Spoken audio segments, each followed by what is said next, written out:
Ambassador. I don't think Mandy has any fans here tonight, would you say? Hey, well, good evening. My name is Tom Reichert. Very humbled and honored to be the Dean of the College of Information and Communication. Excited to welcome all of you tonight to this evening with a conversation with Mandy Matney. And I'll say this summer, it was certainly impossible to escape the Murdoch murders. I think the biggest question I kept hearing over and over again was not who done it, but is it pronounced Murdaugh or Murdoch? So we'll get the definitive answer tonight from Mandy for sure. The murders resulted in countless news articles, stories, posts, tweets, and shares, at least 2 documentaries, one on Netflix and one on HBO. Our journalism students even went to Walterboro to cover the trial this summer. And tonight our special guest is someone who was there from the very beginning. Mandy Matney's podcast series, Murdoch Murders, was groundbreaking. It followed news leads, beginning with the boat crash and every twist and turn before and after. Mandy's work exposed some uncomfortable truths about the criminal justice system in South Carolina and angered some important people. But making friends isn't her job. It is to follow the story and to report the truth. I'm proud to note that Mandy learned these skills as a journalism major at the University of Kansas, where she honed her craft at the student newspaper, the Daily Kansan, and several local newspapers, including the Island Packet in Bluffton. And I could go on and on. But I would say that in addition to being one of the most popular podcasters in the country, Mandy is now an author. And her new book, by the way, Blood on Their Hands, officially comes out tomorrow. However, the publisher HarperCollins has given us permission to sell them early. And when we finish, Mandy will be available to sign copies here in this auditorium for those who are interested. So our format tonight is going to be informal. It will be a conversation between Mandy and our own Nina Brooke. Nina is a faculty member in the School of Journalism and heads our journalism majors. Previously, she worked as a reporter in Columbia at both the state newspaper and WIS. She also once served as the press secretary for South Carolina's Governor Jim Hodges. You in the audience will have the opportunity to ask questions. Here in the auditorium, we have some of our student college ambassadors who will be distributing and then collecting note cards with your questions. For those watching online, you can post your comments on the YouTube chat. And like all of you, I'm anxious to get to know Mandy Matney better and to get her perspectives on the Murdoch murders. So let's get started. Nina.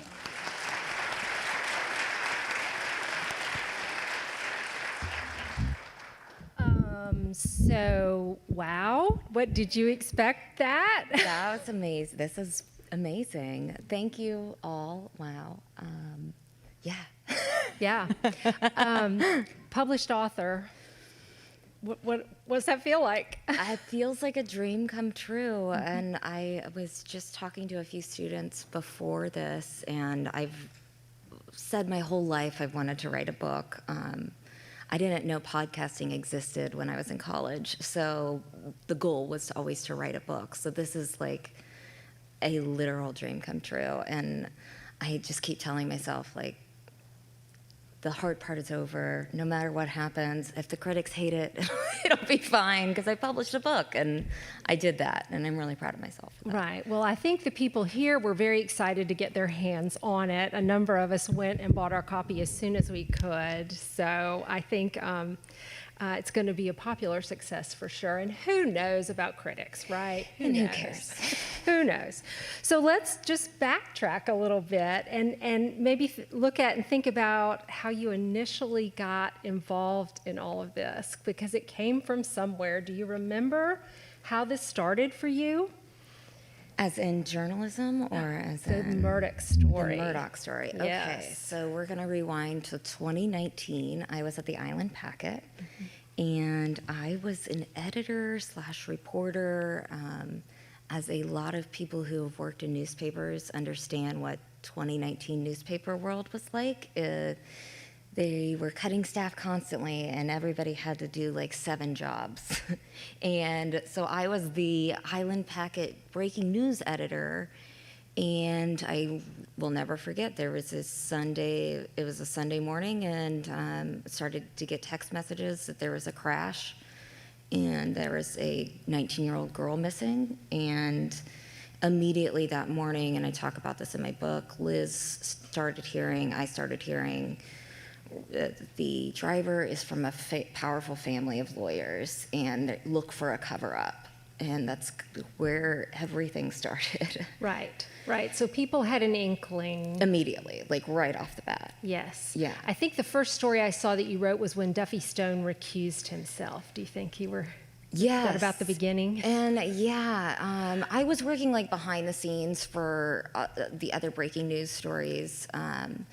But when Duffy Stone recused himself, we really started realizing like this is going to be a way different crime.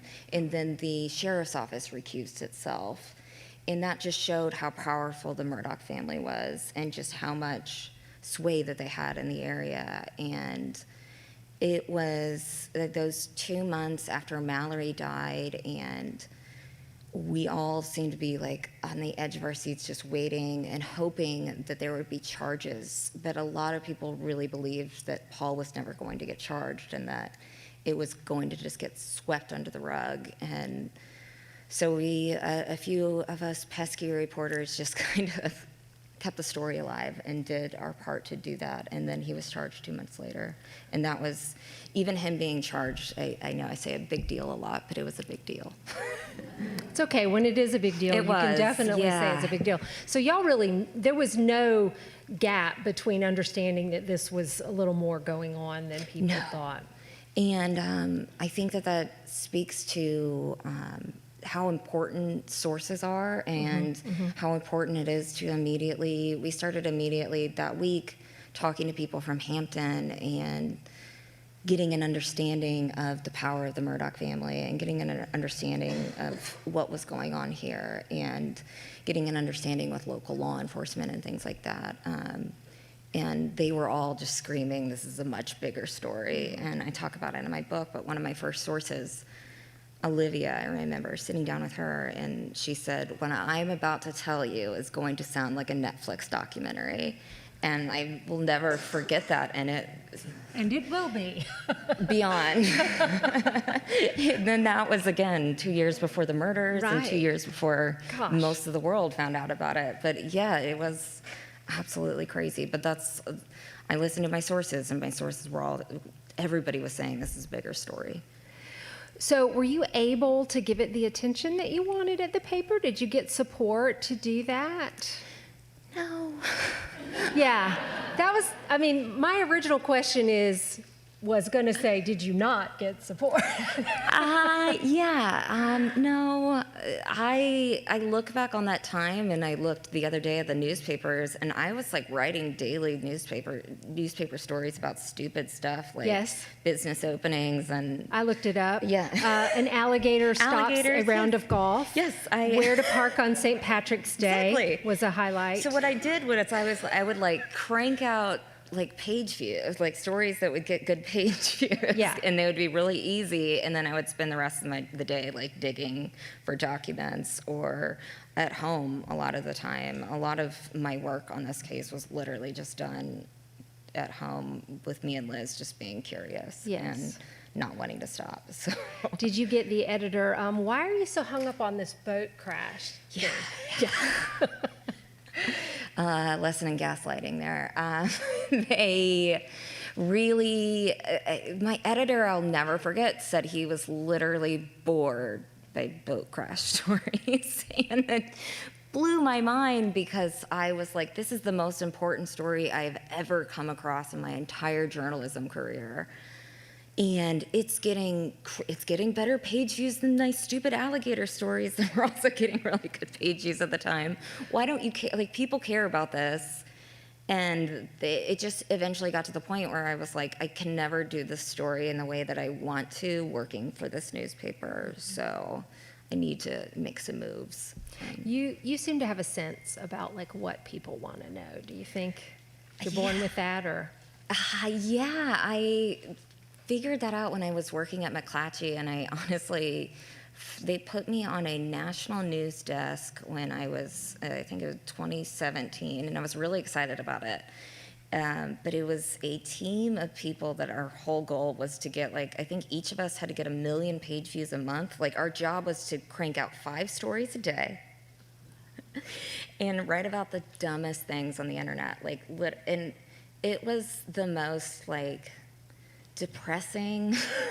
Like, I was just remember sitting there being, but because of that job, I figured out what people on the internet were interested in, what they would click on, what they wouldn't, how to write headlines in the way to get people to click on your story, and that stuff's important. But I was writing stories about, like, women marrying themselves and just the dumbest things on the internet. And I was like, why are we doing this at McClatchy? Like, I am supposed to be working for a newspaper company, Right. and I'm writing trash right now.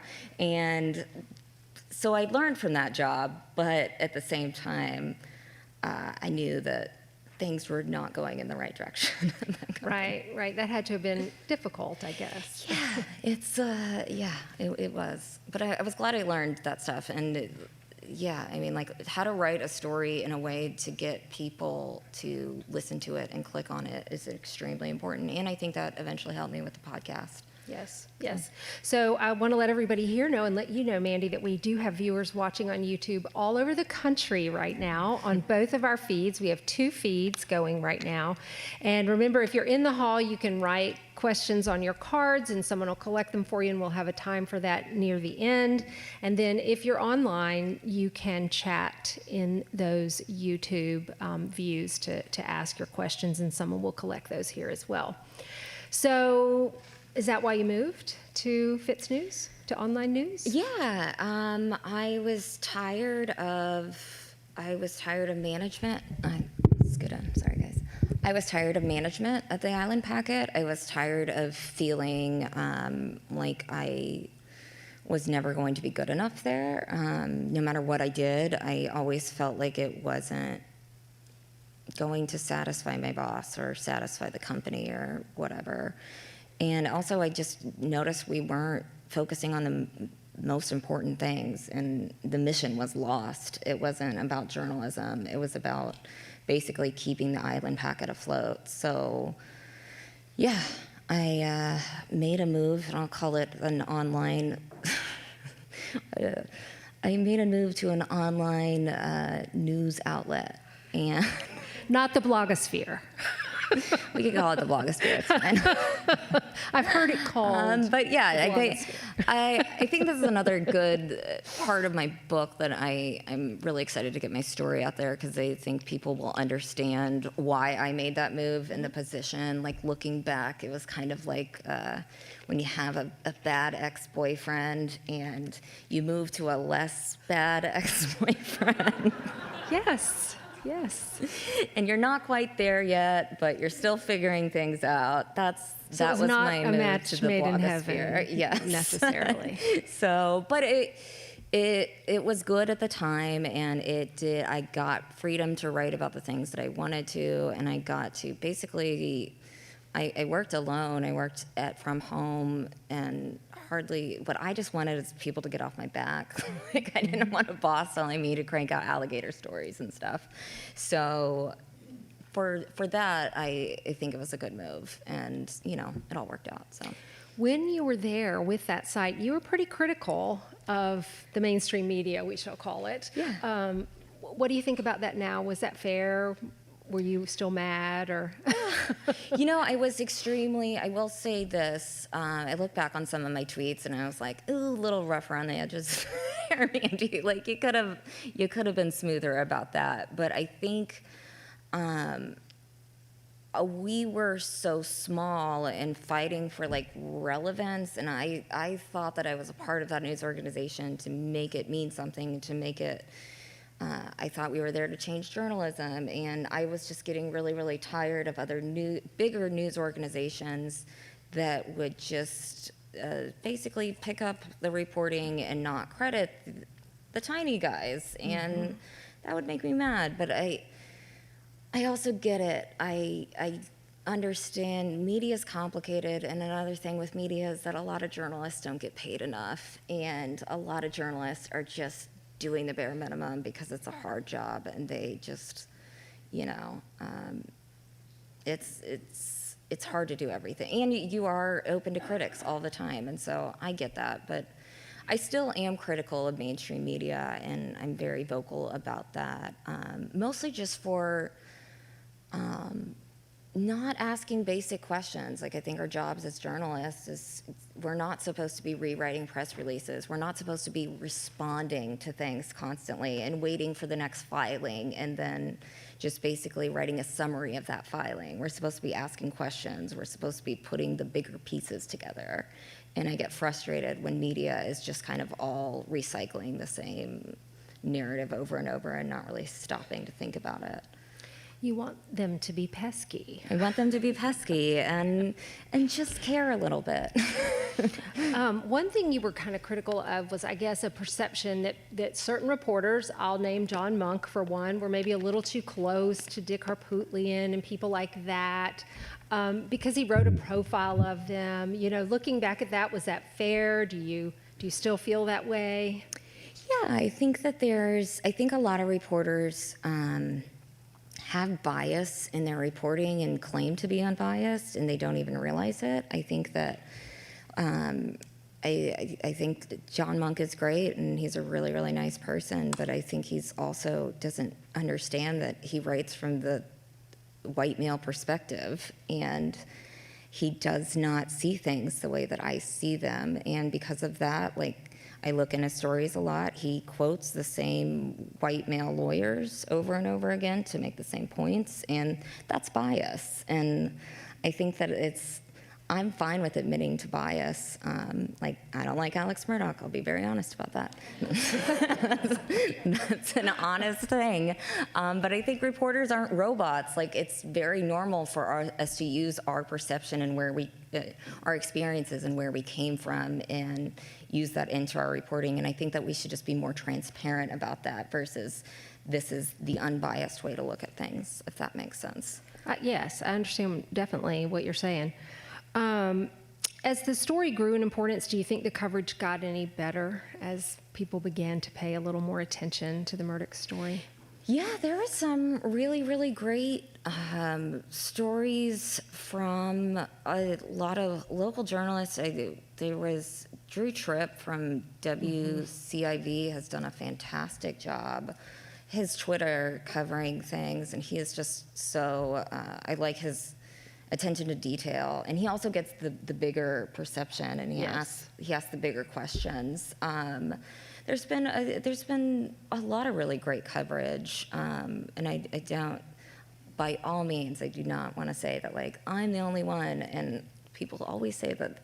One of my biggest critics, and I try really hard not to read the critics, but I know that a lot of people think that I think of myself as like the only source, and that's not it at all. I just want people to understand that media should just ask harder questions and be a little bit more critical of, say, like Dick Harpootlian when he's spilling out lies over and over again, and ask yourself, like, if this source has lied to me this amount of times, why am I treating this source as just as reliable as the prosecution who has not lied throughout things like that? We're supposed to weigh. Yes. And I think that that's something that's getting lost in journalism. Yes, there's been discussion of false equivalence. That's Yes, been a big and, discussion. I think, right. in the field. And go ahead. No, that's That's a great thing. I mean, and the what is it called? Balance. Like, what is balance in a story? And that's real. It's a tough thing to do. But I don't think that the best saying. And I remember, and I'm probably fast forwarding and. The answer of this question, but I remember distinctively when Alex Murdoch got shot, and I'm going to say Alex By the way, I'm so mad at myself that I said Alec at the beginning of the podcast. Were you just buying It's into the local? most annoying name.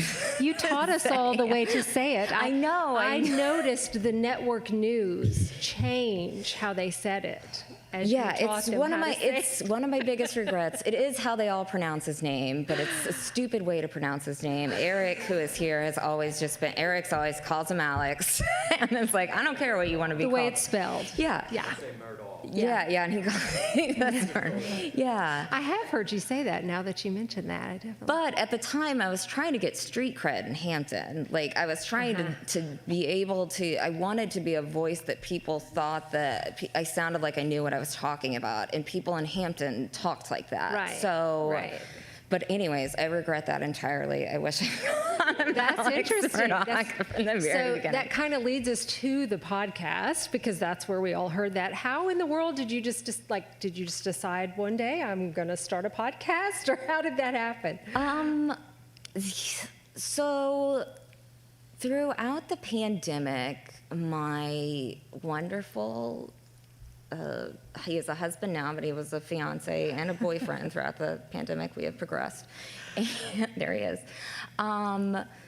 We kicked around the idea ever since the boat crash happened of having a podcast about the boat crash because I've always been interested in true crime podcasts. I listen to Serial, I listen to Dirty John, and ever since I heard like the 911 call of the boat crash and several different things, I really wanted to start a podcast. And then it was one of those things. It's like, we'll get to it eventually. We'll start this podcast next week. And then the murders happened and things just spun out of control so quickly. And I'll never forget, I was on my back porch and saw a video of Nancy Grace, and she was talking about the Murdoch case and basically saying, I bet it has to do with the boat crash kids, that like, I bet this is a revenge killing. She was insinuating that it was a revenge killing of some sort. And that made me so angry. And I started to see headlines of that, of like, this is a revenge killing for the boat crash and blah, blah, blah. And it all clicked that like, people were not understanding the story, and they were not understanding how complicated this family was and all of the ins and outs, because it's the easy thing to do, to look at the Murdochs and it's like, oh, what happened? A boat crash. Oh, it must be a revenge. But it's so much more complicated. And Alex wanted us to believe that. Right. And so that was my main motivator of like, I gotta get people to understand this. Right. And it has to be done in a way that people pay attention. What can I do? A podcast. And then so David learned how to edit, and we sat at the kitchen table for 60 hours, and it was a terrible time, but we figured it out. You figured it out. Okay, so let's rewind to the first time that we heard the Murders podcast. I don't know who killed Paul Murdoch. I don't know who killed Maggie Murdoch. I can't say who killed Stephen Smith. I don't know who, if anyone, killed Gloria Satterfield. But I think I know who killed Mallory Beach. And I know that her family will never get justice in her case. And that keeps me up at night. My name is Mandy Matney, and this is the Murdoch Murders Podcast.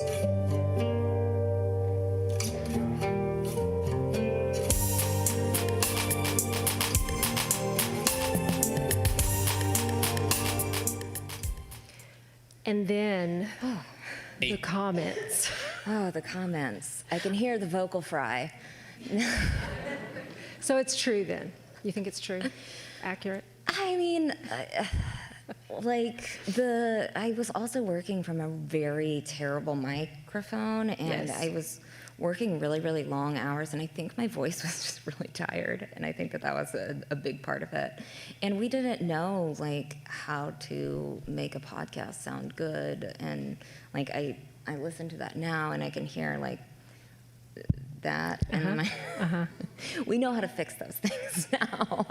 But it was so frustrating at the time when we were trying to record and just trying to get through it, and I was, again, like was splicing words together. I couldn't even say full sentences into the microphone. It was really bad. But I learned that, like, you don't have to be perfect to put something out, and you don't have to be, people will still listen to it if you're a good storyteller and if you have a good story to tell, and it does not have to be perfect. And I've made it a point to not re-record those episodes because I want you to hear that, like, where I started and where I am now and where our team started, and that you can hear the growth and the progression. Like, it does make me feel a little weird to listen to this all, because I can, like I say, I can hear the vocal fry, I can hear the taps, but I'm proud of it because it's a part of the journey. That's a good thing. Well, people learn and grow when they do something. Right. So that's fair for you too, right? Yeah, and you don't have to be perfect when you start out. And yeah, we could have edited that thing forever and it wouldn't have mattered. People were mean though. Very mean. Yeah.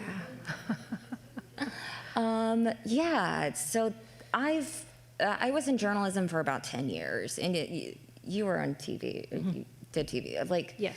In journalism, you get used to mean comments, and I was used to that on like a local level, you know, but not to that extent. I don't like the sound of my own voice, but I thought that nobody liked the sound of their own voice. Yeah, I think that too. Right, like it used to drive me crazy to listen to the sound of it, but I've just gotten used to it. So I didn't really know how to critique my own voice as we were doing it, but then as soon as we started the podcast and we put it out that morning, the first few emails that came in were like, you're a really great storyteller, but you have to have somebody else tell this story because your voice is so bad. And like, change your voice, you should get a vocal coach, like just very mean things. And I hope that people realize that, like, that stuff almost stopped me, and I hope that they stop and think about, like, should I send this email? Like, do I really want her to stop what she's doing, or do I really want this person to be self-conscious about their voice? Is this really necessary? And I remember I was really struggling because the week after we produced that podcast, every day I was trying to do my reporting. I was juggling phone calls and interviews and writing stories and so busy and so tired. And then in the middle of all that, I would get like your voice is the worst thing I ever heard email just out of nowhere. And I would get so upset about it. So I was like, I have to put an end to this. And I thought it would be an end to it, but it wasn't. But I stood up for myself on the next episode. Yeah. And weirdly, that to a lot of like successful women who I've talked to who've told me that they love the podcast, one of the first things that they say is like that second episode when I just said, hey guys, please don't comment on my voice. It doesn't help anything. And I'm doing my best, and you saying that my voice is terrible is like saying my face is terrible. Like, that's a mean thing to say. Just don't say it. Listen to something else. I don't care. Yes, listen to something Right. else. That's the biggest one for me. Yeah, Like, turn it off. You don't have to listen. Right. This And is I voluntary. tell people this all the time. Yeah. They love it. Still to this day, they'll still send me things like that. And I'm like, who is making you listen to this Right. podcast? There's like 7 other Murdoch podcasts at this point. Just go. Yes. I don't want you. You've talked a lot about just being an introvert. How have you dealt with all of this as an introvert? Well, I'm tired right now. Social battery is very low now. I've learned to just embrace, I don't know, this is a huge challenge for me. Like 2 years ago, I could have never imagined speaking in front of a group of people and my hands not be shaking and face sweating and all of, like, I used to get super horrible nerves. And even when I spoke, Eric remembers, I was really nervous but when I spoke at the Satterfield press release. Yeah, and I think that that's another part of my progression. Just like I've learned to challenge myself, and I've learned that it's okay. And with introverts, like I've I take comfort in certain people. And so, like, I've just learned to balance that, and also just not, I give myself a lot of breaks. Like, on the weekends, a lot of times, if I'm super social or I'm doing a lot of book events, and I call it my social battery, and my social battery fills up, I just need to go home and hang out with my dogs, and just a balance. But Yes. I think it's important to just be honest and open about those things. And you've been honest just generally on the topic of mental health, which in our society has become more acceptable. I think you've let people know that it's okay. yeah, and that's another thing that I'm really proud of. That was something that came natural to me as the case progressed and things got so incredibly crazy, and I felt like I was working 24/7, and it was just a beat that would not stop. I was very honest with my audience about, like, I'm going through a lot right now, and to me that was the natural thing to do, because I also didn't want to I just wanted to be honest, and I also didn't want people to think, like, oh, she's cranking out all these stories during the day, and then she's doing a podcast at night. Like, what am I doing? And I was like, this is very unhealthy what I'm doing. And I don't recommend Don't be it like to me. anyone. Right. And so I think it's important to be open and honest about those things. And I think in journalism, we don't talk about the toll that a lot of these stories take on the storyteller's mental health. And, like, journalists carry a lot of weight with them, and they carry a lot of people's very heavy stories and pain with them all the time. And I think that that's something that we need to talk about more. And companies need to be more respectful of the toll that these types of things take on somebody's mental health. Yes. My students asked a journalist about just that or last week. Oh, actually. really? Yeah, which I thought was That's great. cool on their part. Yeah. The next generation is doing a way better, like Yeah, they think about it more. Gen Z. Yeah, definitely. They're much better about it. Definitely. So another, I guess, issue for you is this story just had so darn many threads. I mean, there was so much going on. How did you keep straight? And do you think you did a good job of that, dealing with all the different aspects? Yeah, I mean, I think it's another example of, like, teamwork makes the dream work.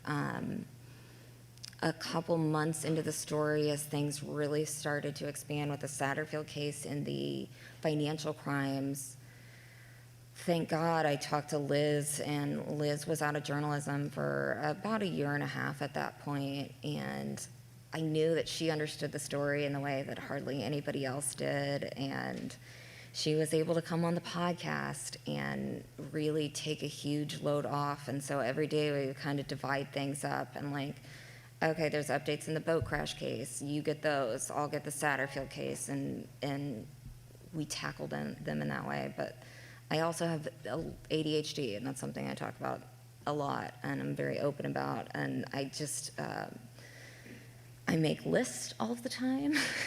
And I also just tell people to, like, not just stick to one thing. Sometimes I wake up and I'm like, you have to hyper focus on the one thing that you're going to be good at that day, and instead of trying to spread yourself thin with a million different strings of the story. And I also had to let go of, like, I'm not going to break that a couple months in, I was just like, I have to realize I'm just not going to break every single story with this. So I just have to let go of that, Mandy. The entire world showed up on our doorstep. You're not going to do it anymore. And, like, that's going to be okay. And you will get through it. You don't have to break every single, because, I was getting crazy competitive at that time. Yes, so this is a good time, I think, to talk about that, just the way that the coverage just exploded of this case. And I think we have a key moment and how it was covered. A shooting in Hampton County this evening. Breaking now, a prominent South Carolina attorney at the center of a murder mystery found shot in the head. Alex Murdaugh, whose wife and son were shot to death back in June, was shot in the head himself. This morning, a South Carolina man whose wife and son were brutally murdered in June, now recovering after someone shot him this weekend. I don't know if anyone shot Alex Murdaugh. I'll repeat that statement. I don't know if anyone shot Alex Murdaugh.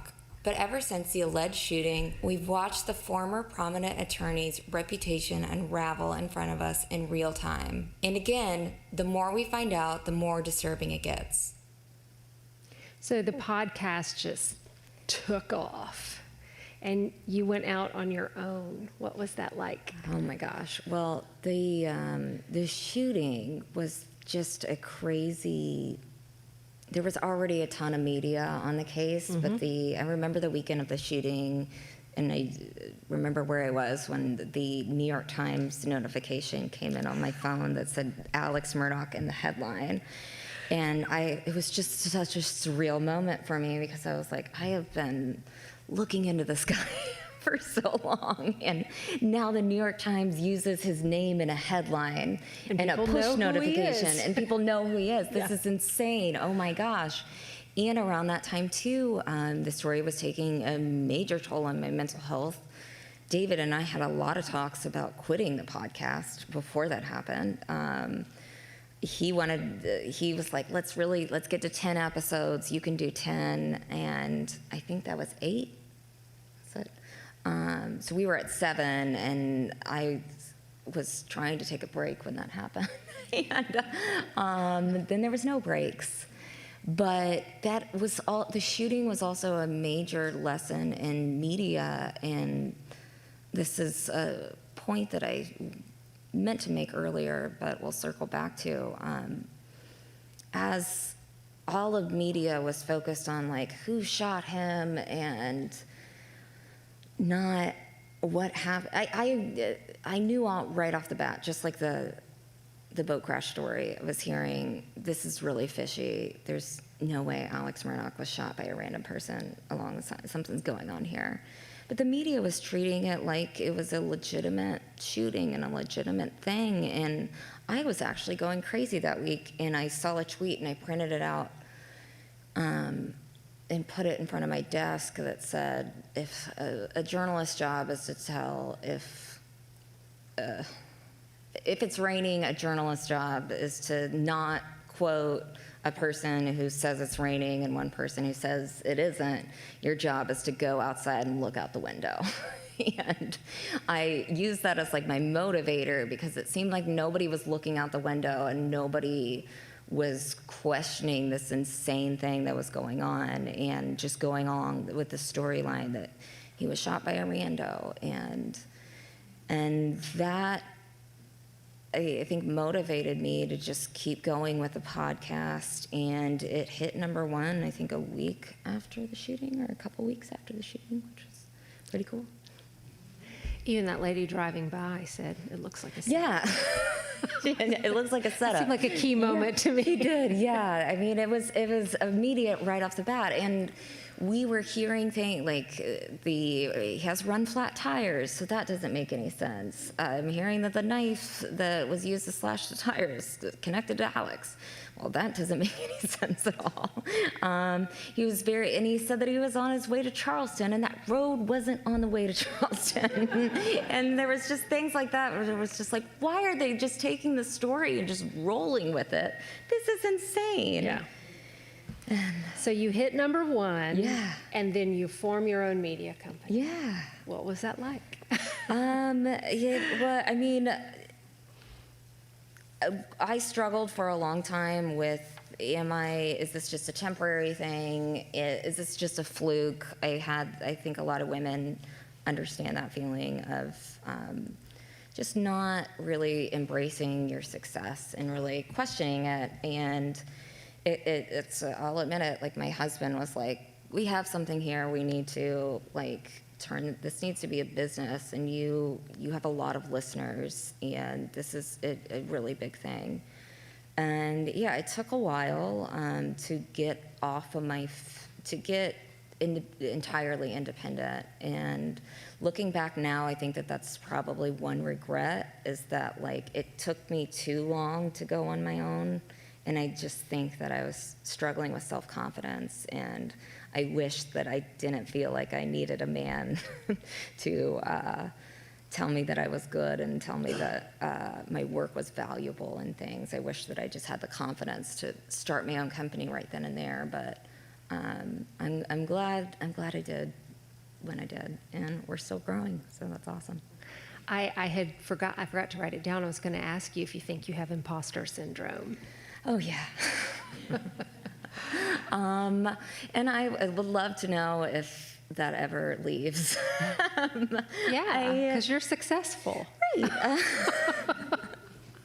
I don't know. This is an amazing thing to see so many people coming out here, and thank you so much. And this is something that, like, in the back of my mind, I will have a literal, when I get down on myself, I'll think about, like, all those people showed up for you. Like, buck up, you're fine.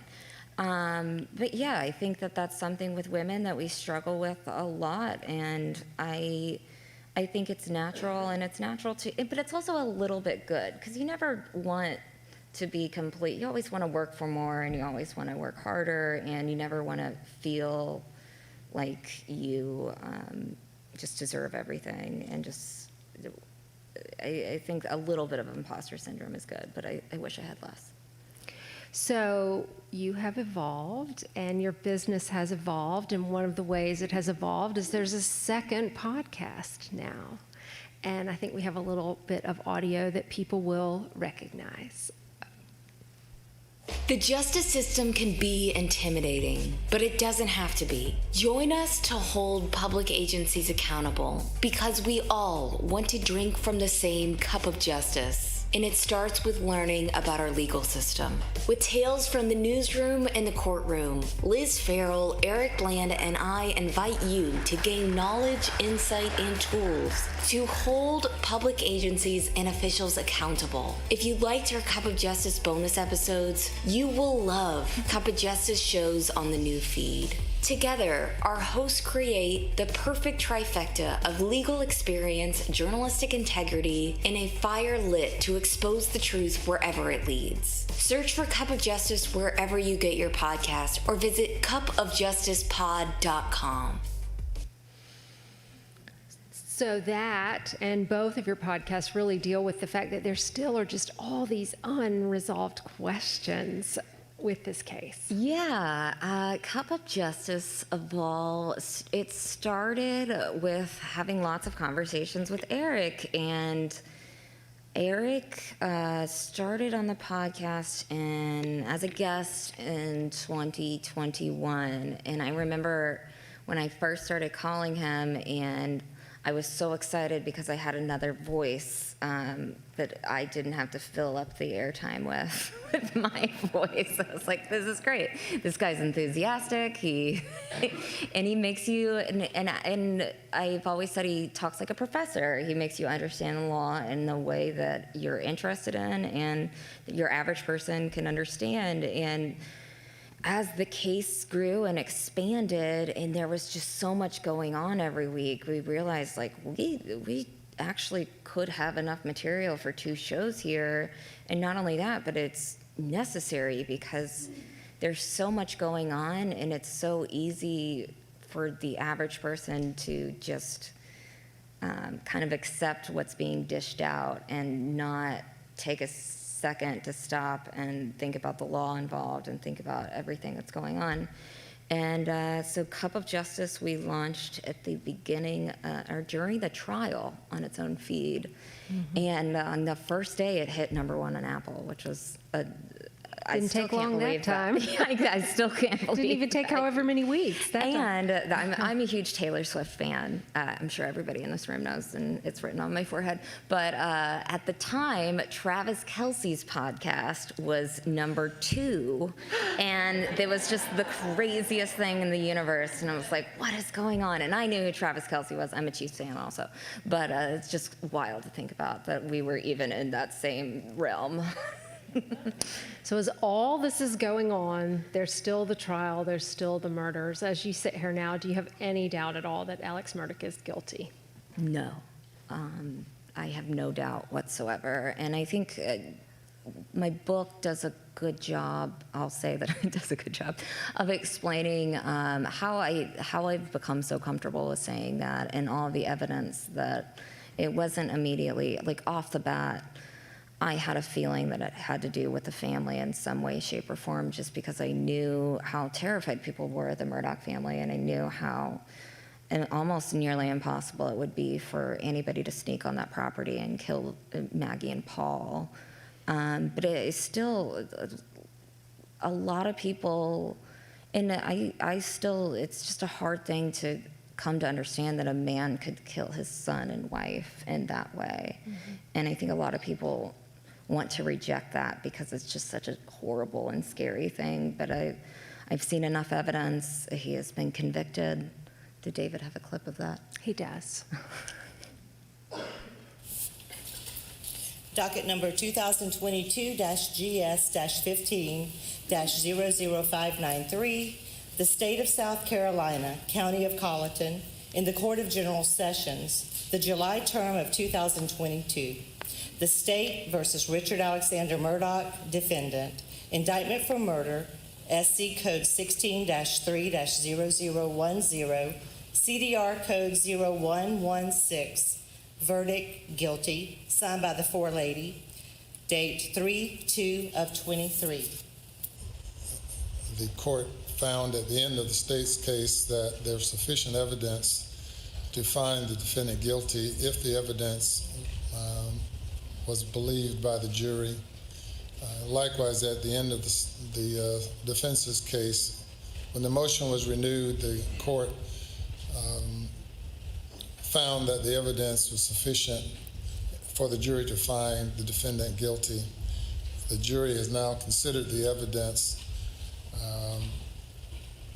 for a significant period of time, and the evidence of guilt is overwhelming, and I deny the motion. The evidence of guilt is overwhelming, and I think that that's something that I have thought about a lot. And again, I'm, as I said before, I have imposter syndrome. And I talk a lot in my book about how I've doubted my gut a lot, and my gut has been correct a lot when a lot of people's guts were not correct in this case. Just want to say that. But it's ultimately the evidence has been overwhelming, and I think our state did a fantastic job in the trial. I think Judge Newman did an amazing job, and Creighton Waters did an amazing job, and I don't think that we're going to get another trial as hard as they try. Well, that is a perfect time to ask Eric Bland to join us. He started with you during the trial and can help us look at some of these legal issues. Sure. Yeah.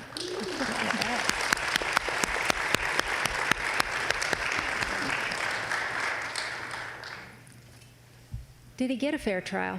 He got a very fair trial.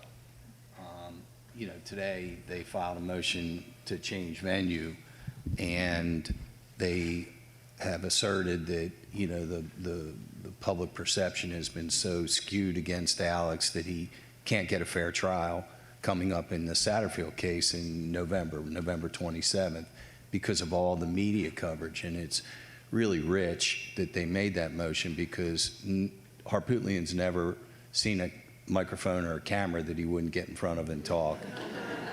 More importantly, he was just at CrimeCon with Jim Griffin, and they were recording stuff and releasing it. Buster Murdaugh just was on the Fox documentary, and Jim Griffin is doing a podcast.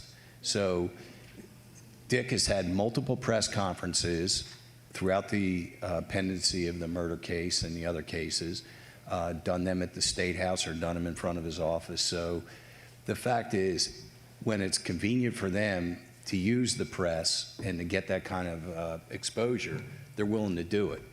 But the truth is that everybody in the world knows who Alex Murdaugh is. We were in Italy, and people talked to us about the Murdaugh case, and you could send them to Greenville. There are just going to be just as many people who know about him, and it's just a delay tactic. Team Murdaugh has been doing everything they could since September in the guilty plea that he did before Judge Gergel to postpone everything. It's, taking a headshot at Judge Newman.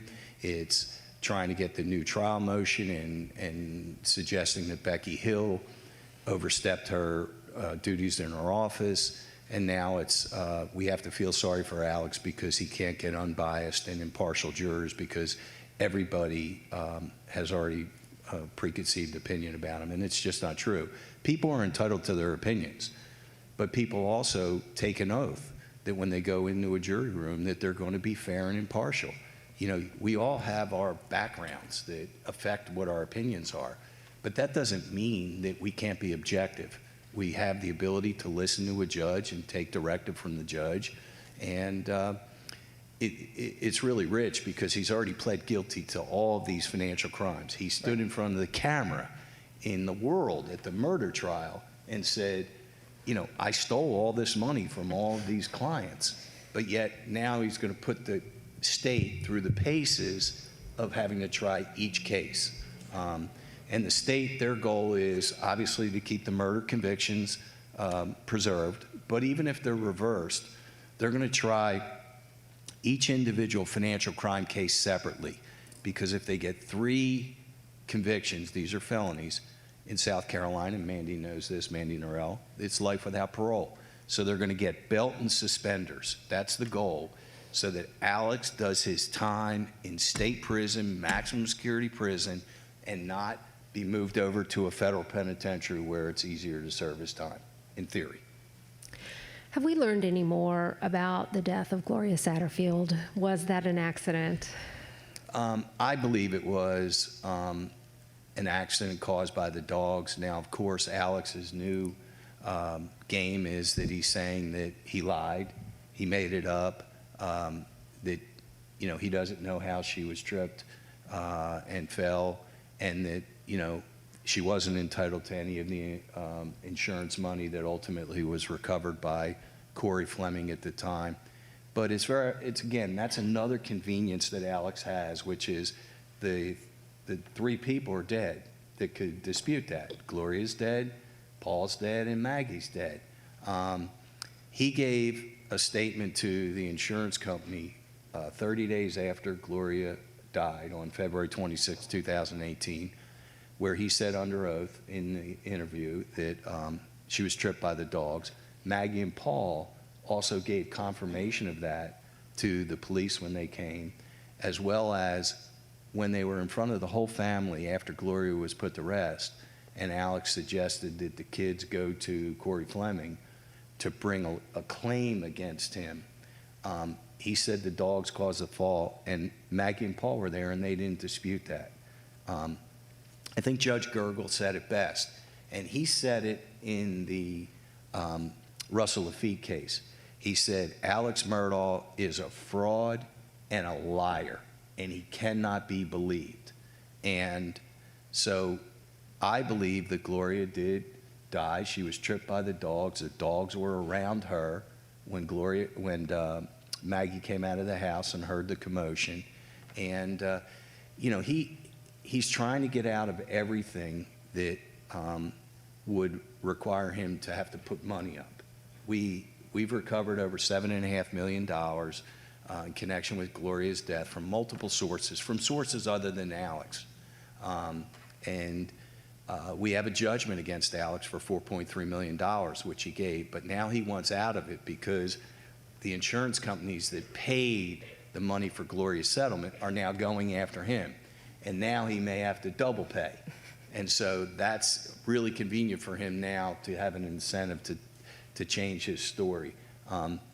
He's a dark man, he's evil, and I think he has a lot of enablers in his life, both before the boating accident and since the boating accident. I think his lawyers are enablers.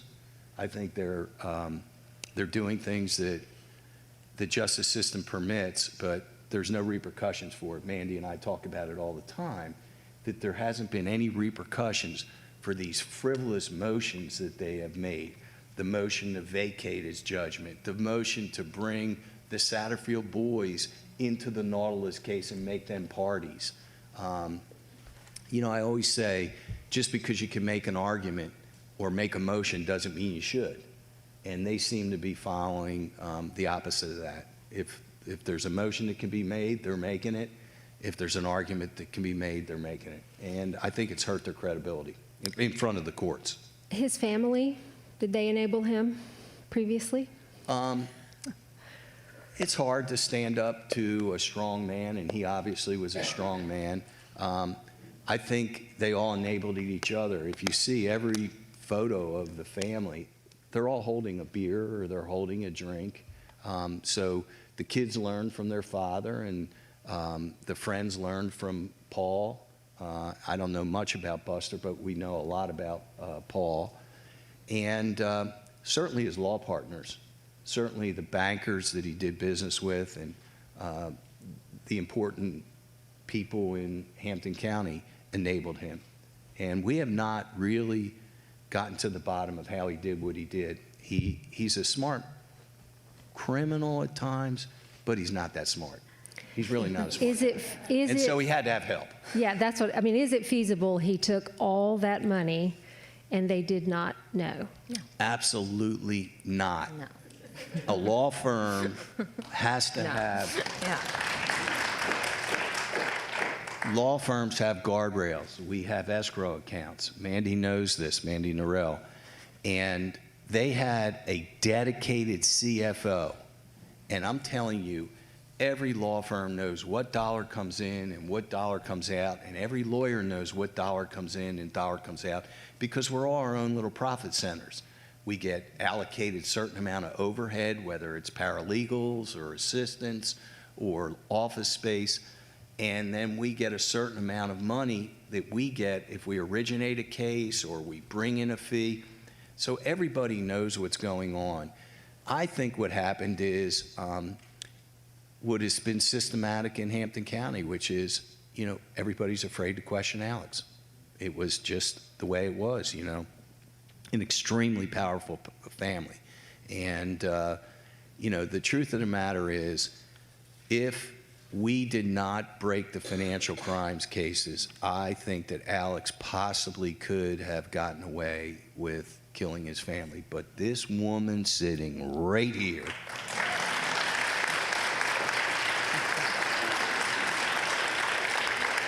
broke it wide open.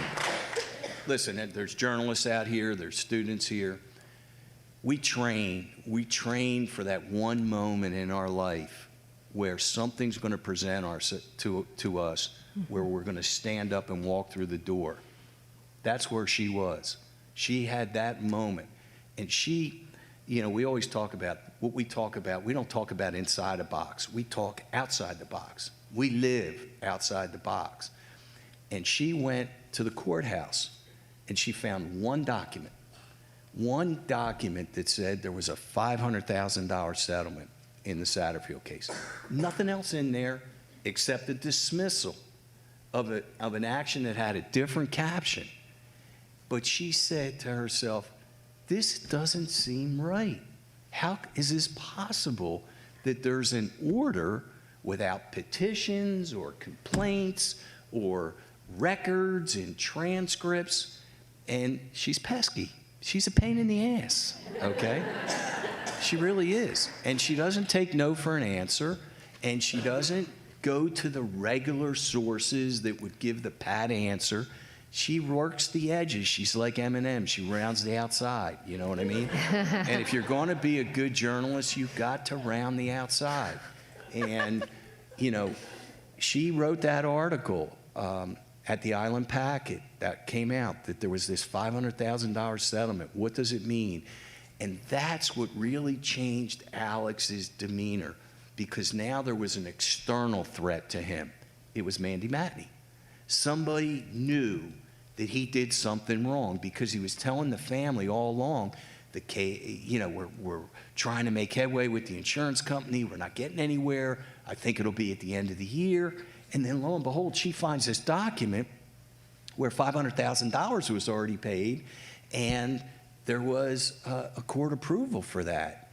And so now Alex realizes, oh my goodness, what's going on? And then we're now into the spring of 19. What happened? Paul gets charged with DUI, boating homicide. What happens? Dick and Jim need money. They're very expensive lawyers. They charge $500,000 for that. Well, Mandy already had known that Alex's income was dropping from 2015 forward. From 2010 to 2015, he had monster settlements in the Pickney case, in the Badger case, in the Plyler case. I represent the Plyler girls. He was making $5 million a year. But in 2016 forward, she was searching the records. There wasn't a lot of records of Alex having settlements. And so his income was going down. Well, Dick and Jim hit him up for $500,000. He's got to figure out where to get that money. Well, exactly the same time that Paul got charged is when they settled the last component of the Satterfield case, which was $3.8 million, and he took all that money. So there is a good probability that the money that Dick and Jim were paid to represent Paul in the murder case came from Gloria Satterfield's proceeds. We keep saying it. Somebody needs to do some type of audit to figure out that if that happened. And so the family hears that Mandy writes this article. First, she writes it in the Island Packet. Then she writes it when she goes to Fitz News. She writes it again. But the family is scared. How are we going to question Alex Murdaugh? How are we going to question that man? And they decided they weren't going to do it.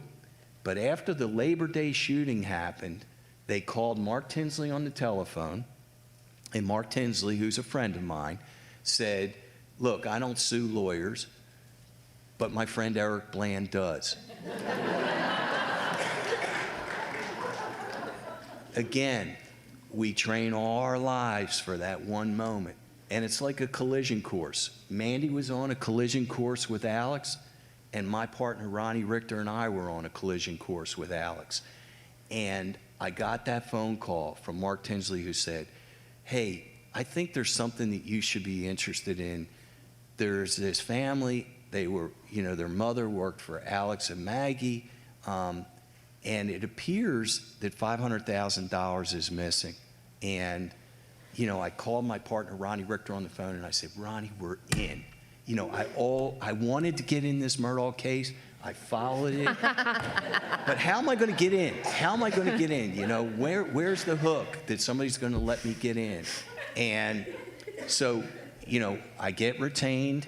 And, I'm not a lawyer that writes Hallmark greeting cards, but I wrote a very benign first letter because I've never had a case where a lawyer took all the money. And so I wrote this and said, there must be a misunderstanding. It looks like that there's $500,000 that was recovered. I send a copy of Mandy's article. I send a copy of the order that she harvested. And I got no response. So my second letter wasn't a Hallmark greeting card. It basically said, you got 3 hours to tell me what happened to this money, or, all hell's going to break loose. And they didn't respond. And that's when we knew that there was a problem. And so we immediately filed a lawsuit the next day, which gave us subpoena power. And I have had experience with the press. I like the press. There's a lot of lawyers that are scared of the press. I'm not. I think if you're honest with the press, they will be honest when they write the story. And I knew that I needed the help of Mandy because Mandy had a voice. She was writing for Fitz News. She had a podcast. And so Mark put me in touch with Liz, and Liz put me in touch with Mandy. And I thought we had a really good start, but she didn't feel like that we had a connection. Yeah, most bad podcasts go to number one right away. It's in the book. While we have you, do you think that we will ever know what happened to Stephen Smith? Are we any closer to knowing what's happening there? Well, we were talking about that last night. We were at dinner, and we're frustrated. Mandy has done so much in bringing Stephen's case to light. Stephen's been the forgotten body. There's 5 bodies, don't forget, in this Murdaugh saga. There's Maggie and Paul, there's Gloria and Mallory Beach. And then there's Stephen Smith. 5 bodies in the orbit of one family is chilling. And, Mandy's been on the hunt on this case since probably 20 and then 21 when the file was released by the Highway Patrol. And of course, we exhumed the body. And we were making really good progress, I think, through the spring and the summer with SLED. But it's kind of died down. There was a grand jury. And I wrote Judge Keel last night at the dinner table. And I said, look, we're getting frustrated. I need to talk to you this week. And poor Sandy Smith, she has been like a yo-yo. She thinks that there's an answer. She's not looking for a prosecution, by the way. She's not looking for somebody to be prosecuted. She wants to know what peace. happened. Right. She wants answers. Yeah. That's all we all want. Yeah. Yes. And something happened to Stephen where a lot of people in Hampton County know about it. And we were really encouraged when people were willing to come forward at the murder trial and testify that we finally thought this cone of silence was going to be broken, that people can come forward and not suffer the repercussions. And then we were told that there's 5 or 6 people that have material information about how Stephen died. Not necessarily that they were suspects or person of interest, but that they have relevant information. But it's gone cold. And so I have a microphone. Mandy and David have given me that microphone, and I'm going to use it. And I'm going to go back to the press, who I like, who are my friends. We use each other.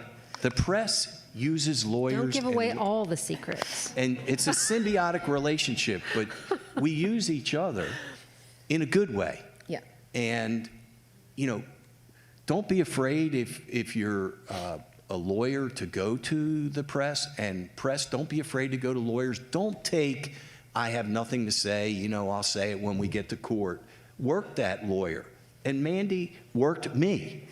And I have a big mouth. It's one of my assets, but it's one of my detriments. And we really hit it off. It took a minute, though. And this is in the book. It's funny because you mentioned John Monk, and he actually gave a few scoops to John Monk while all of this was going on. He was working the room. Oh, I was mad. And I was trying to get Eric to call me back, and then I kept seeing these stories in the state being broken, and I was like, it stopped in October of 2020. It did, and it's in the book. Then she put me on the podcast.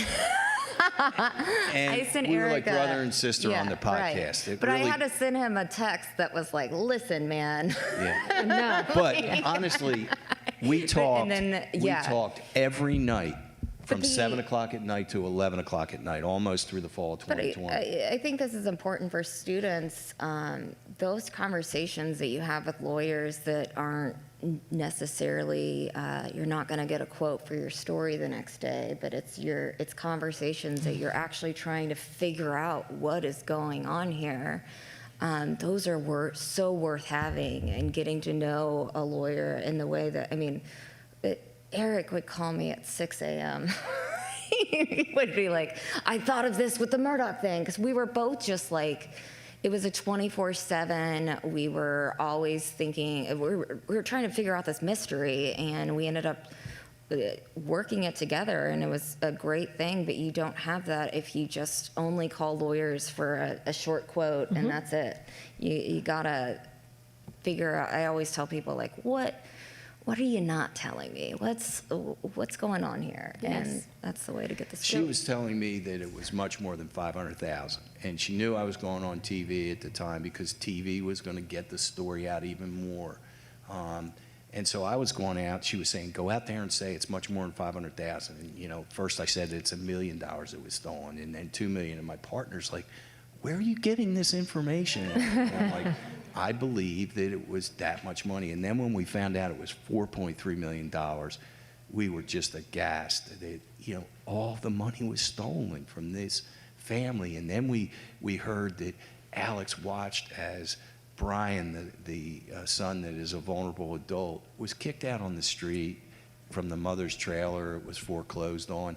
And he's sitting on all that money, and the kid would sit out on the street. That's why I say that, every once in a while, we produce somebody that is just so immoral and so devoid of conscience. And, you know, he's got shark eyes, okay? He's got great white shark eyes. If you look in his eyes, it's, you know, you're looking through nothing. And he's a dangerous man. And he preyed on, you know, it drives me crazy when lawyers take advantage of clients, because these people that he took advantage of were at their most vulnerable time. They lost a loved one. They had a catastrophic injury where they had to have treatment for the rest of their life. And, you know, he's handing them millions of dollars, and they don't question him. You know, they're grateful that he's, you know, settling these cases, but he's shaving $1 million or $2 million off the top. And, you know, the Arthur Badger case is, to me, as bad as the Satterfield case, because he took $1.3 million of their money, and that man lost his wife and raised 5 kids. And from 2013 to 2023, he could have used the $1.3 million. He got it back in 23, but life was not good for him from 2013 to 23. And it's more than money when you steal. I mean, you steal opportunities from people. You steal their value of life. And it was just, I mean, when you take these crimes apart, which I'm really proud that we did this on the podcast. Like, we had the Pinckney family on the podcast. We had the Plyler girls. And give a real voice to these financial crimes, because I feel like sometimes financial crimes can be, A, very boring, B, hard to understand for people, and C, just kind of like washed over, and people act like they're not nearly as bad as other crimes. But these were horrific things. Real to do people to that had real horrible people. things happen to them. Right. Yeah, you know, when you steal with a pen. So I know we have already some questions. Oh, yeah. And people in here, we have our ambassadors who can take your questions. We already have some virtual questions coming in, and we want to make sure we have time to get to those. Mandy, someone wants to know the impact of Liz joining you. Oh my gosh. And she couldn't be with us here in person tonight, but She can't. She's having surgery this week. But love you, Liz, wherever you are. No, Liz is an amazing, and she's a very important person in the book, and she's throughout this entire journey. The book starts out, the first chapter is called Thelma and Louise, and it was about when we were at the Island Packet together, and we just clicked as not only friends, but coworkers. And when you get a relationship like that, we always say it's like magic. She can finish my sentences, I finish hers, and my husband has seen this happen. And my husband, who spends every minute of every day, pretty much. We spend all day together because we work together. But Liz and David's like, whoa, you guys have something going on. But it's just an amazing partnership. And it's also amazing, and I want women to know this, that like, we don't have to cut each other down. We can lift each other up. And you can have a coworker who you make each other better, and it doesn't have to be this horrible competitive thing. And Liz is a brilliant person and a fantastic journalist and writer. She is. She's a female Hunter Thompson, gonzo journalist, and she has one of the most biting senses of humor that I have ever been around. she does have, I've heard that, Oh, definitely. man, yeah, I would not want to get on Liz's bad side. And it's helped us So, because a viewer, Anne, has asked us, is there anything that you regret doing or not doing while you were covering the Murdoch case? I think just, I wish I had more confidence earlier on. I wish I trusted my gut earlier on. It all ended up working out in a good way, and thank God Alex was convicted, and thank God. I think the most important part of this work is that people are now having conversations about the justice system, and we're now actually asking ourselves the tough questions when it comes to, and people are interested, and I love that. I don't necessarily regret a single thing, because it was all a part of this very weird, strange, long journey. And So Patty asks, is there anything you can learn from your critics? Have they been right about anything?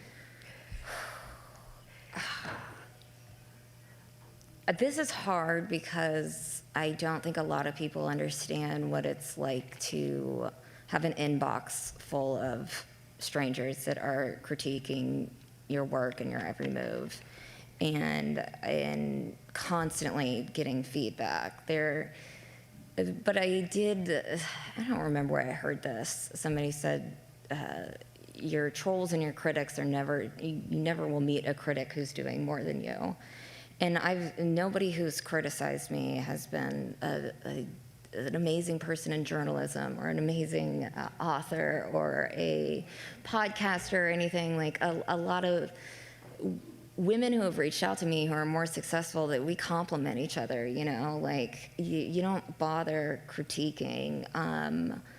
I think that, yeah, my voice needed some help at the beginning, but I was just tired, and it would have been nice. They didn't have to say that in that way. So, I started to read it earlier, so I'm going to do it now. So cover your ears if you don't like bad words. Somebody writes to you right away. Pull your head out of your and speak normally. Like, who writes that to somebody? And that man was a doctor. And I remember that, and I was like, what? And he messaged me on my personal Facebook, just a message, just coming into it. Like, I just don't understand why people feel like they, need to say those things out loud to anybody. Right. And, like, just to take the time out of your day to find the person, it's just insane. So Mercedes asks, where do you think you would be in your career if you had not encountered the Murdoch story? I probably would have left journalism. I was always like looking for an easy out. I was always trying to find like a sweet PR job or something. No offense to PR people, but that always sounded like the dream job to me. And yeah, it was just getting really, really hard to. It didn't feel like it had journalism didn't feel like it had a purpose or a direction. So I would have probably left journalism and done something else. And that's crazy to think about. As you've covered all this, were you ever afraid for your safety? Yeah, a lot. And that's another thing I talk about in the book, but it's very hard. Doing these events, for example, I wouldn't have imagined it a couple years, 2 years ago, because I was so terrified to go out in public. We got all sorts of cameras for our house. I got just very paranoid, and the amount of people that, even in 2019 when I started writing about the Murdochs, I got a lot of very vague, be careful when you're writing about these people type messages, and that stuff sticks in your head. But it didn't stop me because it was just the right thing to keep going, and the fear was reminding me of like why all of this is so important. And I think people use fear as a form of control, and we saw that in Hampton County. Nobody said anything for so long because they were terrified, and I was very thankful to have people to stand with me, like Eric and Liz, and we all, and Justin Bamberg used to call me and be installing he's like, I got more security cameras just in case, because this is getting weird. We're all in this weird, but it was good to have people that could relate to that level of fear, because it was something that I had never dealt with before. And I also think it's okay to be honest about it. I was scared for a really long time, but when Alex got arrested, I will say I remember sleeping. That was like the first night I slept. That whole summer, basically, I felt just better when he was in jail. Are people in Hampton County still afraid of them? Yeah. Well, and I think that my book is called Blood on Their Hands because there was a lot of people that enabled this disaster, these horrible crimes. There was a lot of people who knew that Alex was up to no good and said nothing and did nothing, and who allowed these things to happen for so long, and so few people have been arrested in this, so few people have been held to account. And that's why the fear is still there, because, I mean, anybody could, you look at these crimes and it's very obvious that there's no way just 3 people were the only ones involved in this. Do you think he had help in the murders? Not in the murders per se, but I think he might have had help cleaning up. I think people in his circle knew what was going on and did nothing and said nothing. And again, I think that there was people like Corey Fleming who were knee deep in the crimes that were terrified of the murders exposing them, so they just kept their heads down, and that's dead wrong. It's horrible. There have been people who've asked some questions about Cousin Eddie. Do you think that Alec confessed the murders to him? Do you think the scheme on the road went down the way it was meant to go? Oh, or man. Did something go wrong there? That roadside shooting is just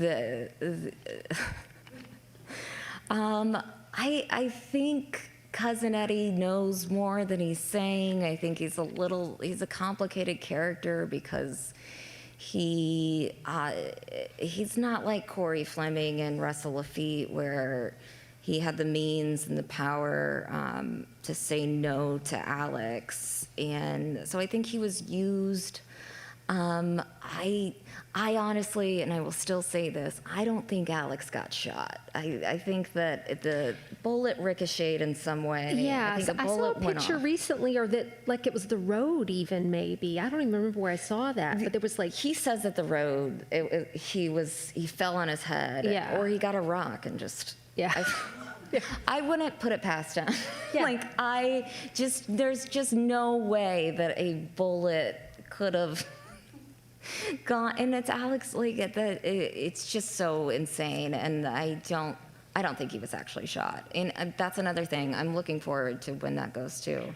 There's outstanding charges on that. Yeah, and, it's got to be heard. right, and I hope that it's heard soon. And A guy like Alex needs a Corey Fleming and a Russell Lafitte, but he also needs a Cousin Eddie. Right. Because no, seriously, Yeah. Cousin Eddie gets his hands dirty in a way Yeah. that lawyers and bankers can't. And he does hold some stories that I think would probably give some explanation. Don't forget, we uncovered, our team, that $2.4 million was paid to Eddie from 2018 to 2022 from Alex's bank accounts in the form of cashier's checks, which he would cash. So, Corey Fleming wasn't going to do that. Russell Lafitte wasn't going to do that. And if you're going to be a guy like Alex Murdaugh, you need a Cousin Eddie. So Eddie's got to be talking. He hasn't been brought to trial. So are you still suing him? he's technically, yeah. Technically, yeah. So where did all this money go? Was Alec just living a high life and No. couldn't afford it? Or It's there. It's in partnerships. I think a lot of it's buried. I think he has cash, a lot of cash that's buried that Buster ultimately will get. I think that he was selling drugs as well as, doing some of the opioids. He clearly wasn't, taking that amount of drugs that Dick was suggesting that he would take. It's a lot of drugs. Look, he would be in auto accidents. He would fall asleep in court. He would, He would have died. he would have died. So None of this would have happened. He would there's have been money. dead a long There's time. money there. Whether we're ever going to find it, I don't know. So Mandy, you've gone out on your own. You've started your own business. You are practicing a kind of advocacy journalism where you want certain things to go certain ways. What is your advice to students and new journalists? Is this the future? What you're doing? I would just say the rules of journalism has evolved so much, and there's so many companies that are still stuck to these same rules that just don't make sense anymore with the internet and with the way society has evolved. And we have to change. Journalism has to change too.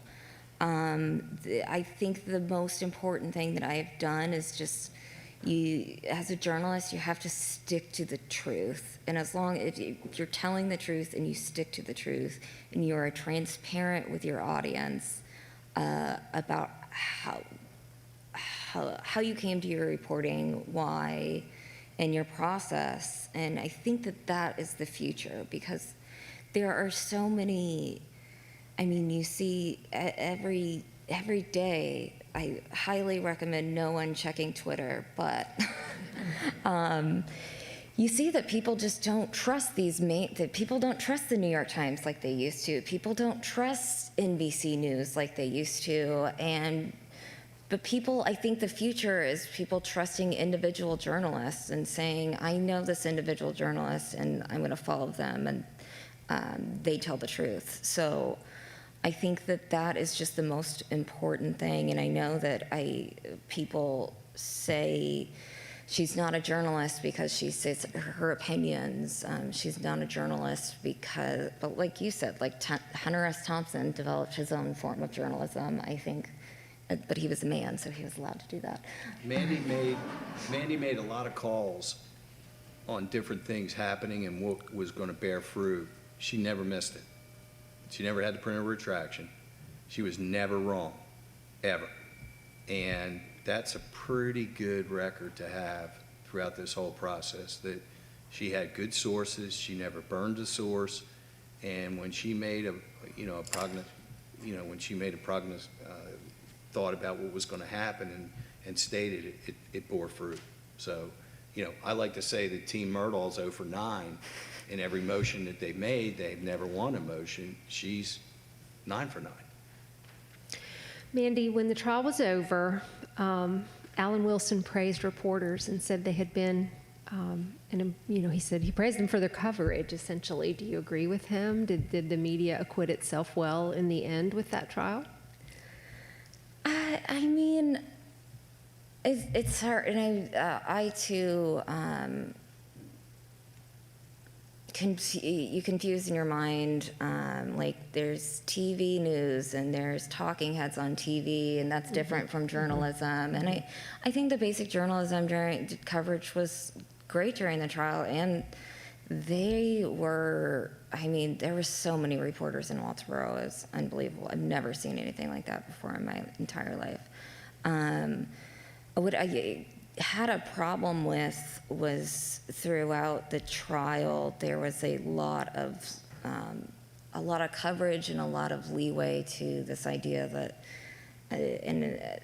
there was a lot of legal experts that said this is going to be a hung jury. And the media kind of did attach to that, and Eric started to believe it a little bit. I mean, we all started freaking out a little bit, like, is there going to be a hung jury?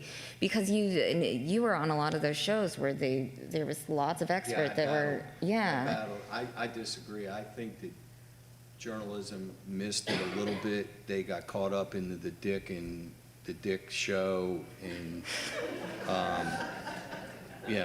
they got caught up in his flamboyance and his reputation. And so, and we talked about it this week on our podcast that I guess will come out tomorrow, that, when he makes a motion, it's explosive. It's, so many different adjectives, and the journalists work it up. But then when the state files their response, which is, tooth-jarring when you really read it and it's factual, they just, the state filed its response and they disagree. The words and the adjectives are so much different when it's written on the state side. And I was one of the few people on TV that felt during the trial the state was winning. And everybody else was, oh no, the defense is winning and all. So I'm not sure it was as balanced as it should be during the trial. Yeah, it's hard. And I honestly didn't I was so busy during the trial and just working on our own coverage that most days I didn't even have time to turn on the TV or anything. So it's hard to say. But since the trial, I would agree with Eric that journalists have gotten they just go for the most fiery and exciting and click-worthy part of the story and hone in on that, and they don't think about, well, what is the truth and what actually And they're not happened. holding the Murdaugh team accountable when they make these explosive allegations that don't actually out. bear out Right. and pan out. They should be held accountable for it, but they're not. Agreed. So Mandy, of yourself, when you look back on this 4-year journey, what are you the most proud of?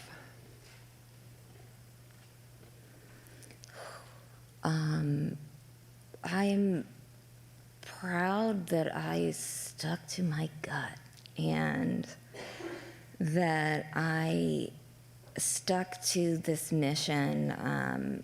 When David and I started the podcast, David looked at me one day and was like, we have to have a mission. We have to have a mission that makes sense. Otherwise, we're just going to go into all these different directions. And everything that we do has to be a part of that mission. So we sat down and we made a list, and to tell the truth, to follow the story wherever it leads, and to give a voice to the voiceless. And I am most proud that we have really stuck to that guideline. And not only that, in a world of media and clickbait where it is easiest to go to the most sensational part of the story and the most, to focus on Cousin Eddie or something that doesn't matter.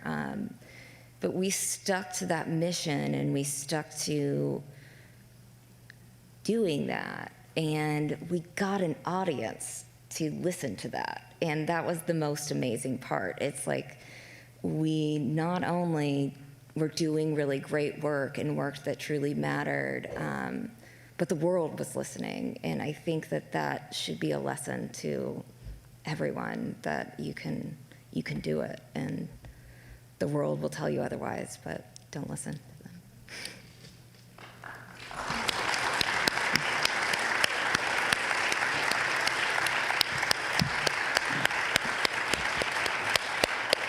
That's a fantastic message to end on. I just want to take a moment to Mandy and Nina and Eric, thank you again so much for a fantastic evening. Thank you.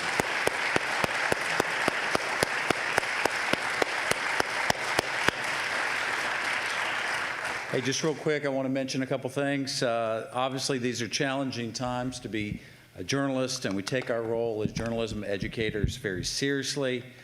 We're celebrating the school centennial this year. The school was founded 100 years ago to train journalists and communicators. And while journalism is changing and the way that we distribute our messages is changing, I think you'll agree its importance